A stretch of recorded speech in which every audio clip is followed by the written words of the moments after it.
Hey guys, welcome back to the channel, and welcome to the channel if you're new to it. This is Hayden Newberry Fishing. Sorry that I'm late posting this video, but I've been super busy. After the weigh-in, I got my check, loaded up in the car, had to drive back because I had to be at work in Florida on Sunday morning. Tournament day, top 10 is on Saturday. I had to be at work at 7 a.m. in the ER in Florida. So I just got off work. My wife was with me, so she drove the last 4 hours or whatever home, so that I could sleep in the truck. We finally got home at about 4:45 or like 5 o'clock in the morning. I got like an hour of sleep, woke up, showered, and went off to work. And now here I am making my video about what happened on the final day. My first top 10 in the Bassmaster Opens. It was crazy. It was an absolute just it was a crazy day. I've never been in a top 10 in that huge of a tournament, and it was something I'll never forget. So if you watch my other videos, I go out day 3 Bassmaster Open on Sam Rayburn, sitting in third place, and my plan for the day, I was kind of had to be tight-lipped about it and everything in my other videos because obviously the tournament was still going on, but I had been catching them on the edge of the hydrilla on a swim jig, fairly shallow. Most of the grass lines and stuff I was fishing were like 3 to 5 feet deep. Sometimes I'd fish some deeper ones. The day 1 of the tournament, I didn't have a fish until 11 o'clock, and then I went and I caught all 5 of the fish that I weighed in like an hour and a half throwing that swim jig. Ended up leaving my kind of primary area and went out on day 2. And I kind of knew just from experience in a lot of tournaments and stuff that I needed to, change it up. You just don't catch a good limit like that and then go out on the next day and just run right back to it.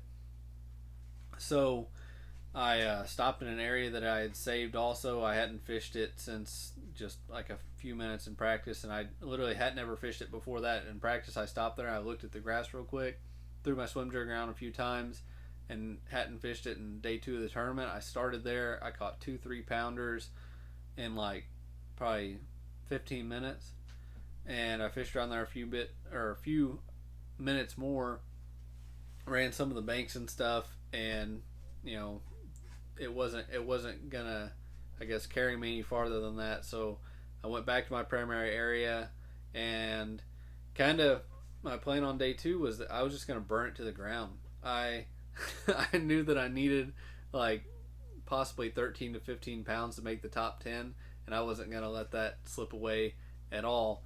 So until I knew that I had like 13 pounds, I wasn't leaving. So I fished there most of the day, ended up with 13.8 on day 2, which put me in third place, and I went out on the final day swinging. When you go out on third place in an open and like in a day like that, I mean, you can't not swing for the fence. You can't go out and just be like, well, I'm gonna try to go out and catch like a 10-pound limit. No, I knew I had an area where I knew there was huge ones swimming around. On day 2, I had lost another like 7-pounder. I was like, one of those bites could literally change my life. So I go out on day 3, and I had yet to start in my best area. So I go out on day 3, and I'm like, I'm gonna start there, and I'm gonna see if I can get one of these huge bites early in the day. I go out, I hadn't fished, and again, this is like just a surreal experience. I've got a drone flying over me. I've got a camera boat. I've got a dude in the boat with me with a huge camera. I'm on live, and I catch a keeper pretty quick, and but it wasn't quick enough. I'd caught like 30 fish the day before, and I thought starting in that area that I should get bit quick, and it was like a 14-incher, but it wasn't quick. It was a few minutes in, and I'd already fished a few grass patches and stuff where I was like, I should have got bit there. And but it was enough. When I got that bite, I was like, I can do this. I can scratch 5 bites out of this today, and one of them might be huge, and that's all I needed. I needed one big bite, and then like a 1 to 2 pound average and a big bite could possibly win the tournament for me. That's truthfully, where I was at, and so I was stubborn, and I went for another probably hour, I think, maybe close to it, running some of the best stuff in that area, and I didn't get bit. So I knew, just like in my gut, I was like, it's gone. Like, my swim jig bite's over. I got to figure something else out. So immediately, like I said, I'm leaving it all out there on the final day. I was like, I'm not gonna miss this chance to change. I need to do something. I immediately run out to a huge hydrilla flat that I had found the day before, and I start throwing a chatterbait. Maybe 3 casts in. I'm literally just way out offshore, in an area I'd never fished. I catch another keeper. So there's another thing kind of lead me off in this just kind of direction that I'm going. And I run the rest of that flat on the grass line out there. The grass line's in again, like 5 feet, but I'm like way offshore, wind's hitting it, it's perfect. And I don't catch anything going down it. And I'm like, I should go back to the bank. I need to go run some more of those grass lines with this swim jig. Maybe they're biting back up there again. So I run some more. They don't bite. I was like, you know what? I gotta change again. I had 2 brush piles that possibly, again, could be tournament winners waiting on me. I knew that I had been 2 days since I'd fished my big fish pile, and it had been 2 days since I had fished my 2 to 3 pounder pile. I mean, those it ended up at the end of the day that either one of those piles would have fired, it could have won the tournament. And fish didn't bite. Kind of wasted that time, and I was like, So I was like, what if the swim jig fish are biting again? It's 11 o'clock. This is the time that on day 1 I ran back there, and in 30 minutes I had 12 pounds, and 45 minutes I had 18. What if I run back there and they fire again? So I ran back, started fishing the swim jig again. Nothing. Went back offshore, fished that grass line again. Nothing. I threw a jerkbait really quick, and a little one ran up and grabbed it. And I thought to myself, I was like, that's it. Like, these fish are out. They're doing what I know they're doing, but I'm not there with them. And I ran a little bit more grass, and I told my cameraman, I was like, I'm gonna run this stretch over here, and if I don't get bit, it'll tell me everything I need to know. And I went over there, and I made it halfway down, and I didn't get bit. And that was one that, it wasn't a big fish stretch, but I got bit just a ton on it. And I should have known exactly the answer to that question right then. But I just had to I had to do it to just test it one time before I vacated the area, because at this point the wind was picking up to 30.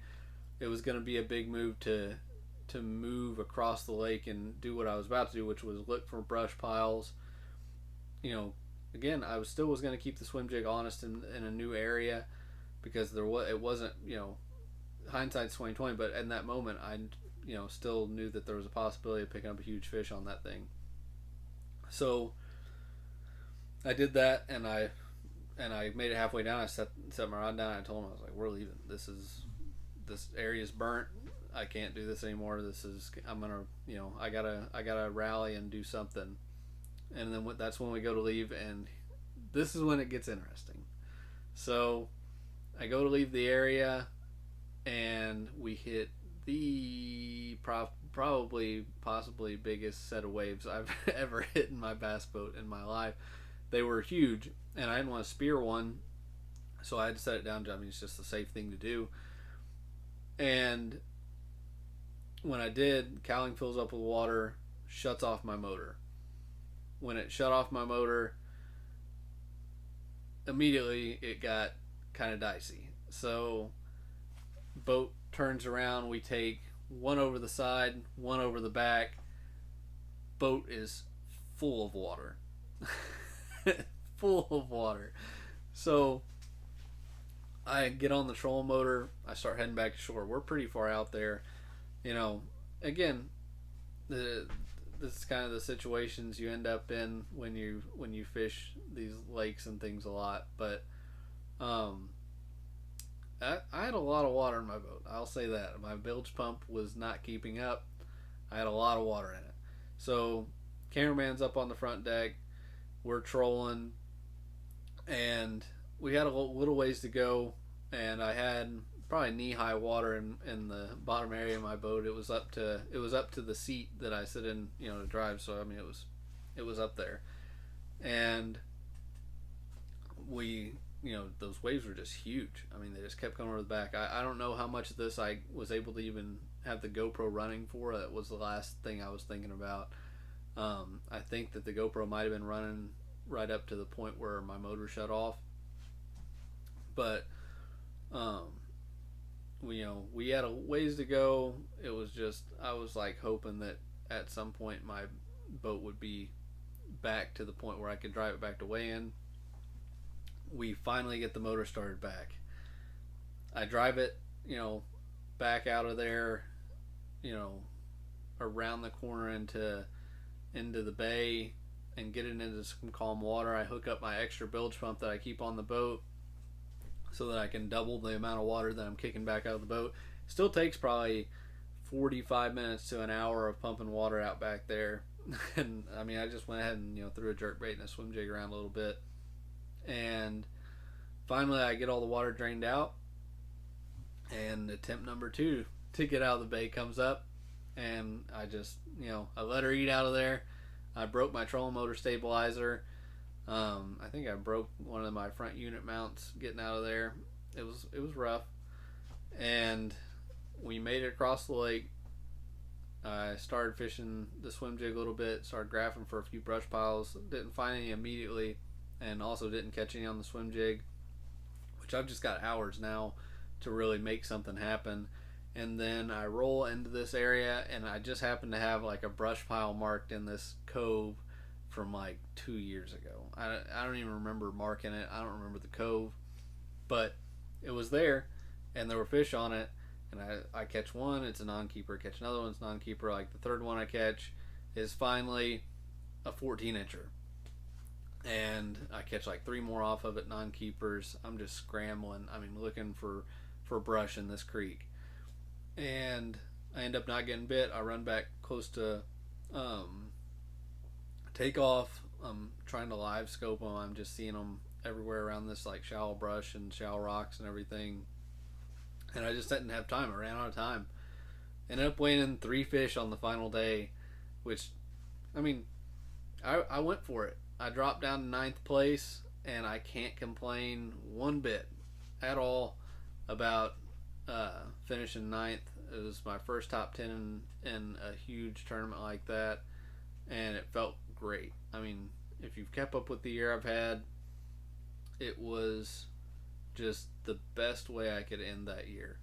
I had tons of boat trouble.